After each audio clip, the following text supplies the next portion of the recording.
Tetris, the film for Apple TV Plus that chronicles the tale of how a puzzle game originated in the Soviet Union became a global hit, is reviewed. Tetris is a game that everyone is familiar with nowadays. Despite being one of the most renowned video games ever developed in the last 30 years, the story of this bizarre puzzle game programmed in the Soviet Union and which has become a global phenomenon is unknown even to many enthusiasts. The explanation is simple. The narrative of Hank Rogers and Alexei Pajitnov is one that is difficult to tell, consisting of legal agreements, bureaucratic squabbles, faxes, and aircraft travels that are more appropriate for a Wikipedia page than a pub conversation with friends. Tetris has inspired books, comics, and films, but in the spirit of The Social Network, director John S. Baird and screenwriter Noah Pink have turned the story into a full film for Apple TV Plus for the first time. They did so by largely shooting true events but opting to fictionalize some scenes and exaggerate specific personalities, most likely to give some flavor to a plot that otherwise lacked emotion and a true antagonist.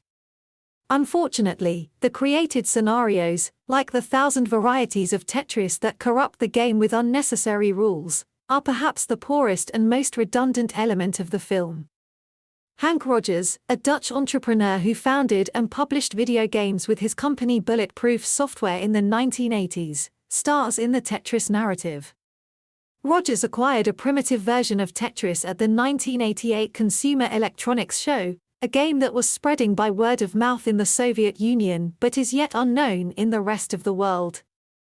He falls in love with it, describes it as the perfect game, and, most importantly, recognizes its immense sales potential. He resolves to purchase the license to sell Tetris in Japan, but finds himself battling against other large corporations that have recognized the same opportunity. The only solution is to fly to Moscow, meet with the rights holders, and meet the game's inventor, Alexei Pajitnov.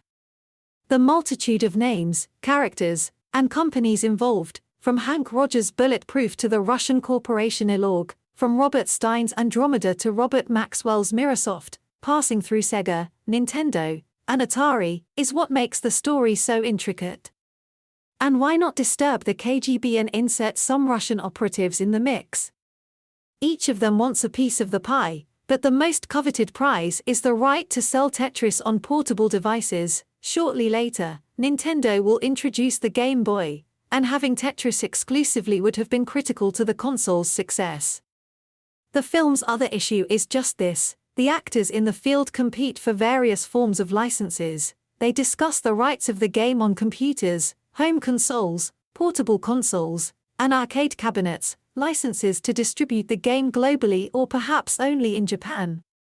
Noah Pink had to skim and simplify some processes, but those unfamiliar with the story may become confused or miss some pieces along the way. The best parts of the nearly 2-hour film are when the authors stay close to the genuine narrative of Hank Rogers and Alexei Pajitnov. Taron Egerton interprets Rogers' confrontational demeanor and his attempts to orient himself in an unfamiliar and unfriendly place like the Soviet Union during Gorbachev's final years in an involved and convincing manner. Discussions, bluffs, and constant double-dealing within the cold walls of a government building work far more than they should, and those who followed the console war of the 1980s and 1990s can't help but smile seeing professional actors play characters like Hiroshi Yamauchi, Howard Lincoln, and Nintendo's Minoru Arakawa.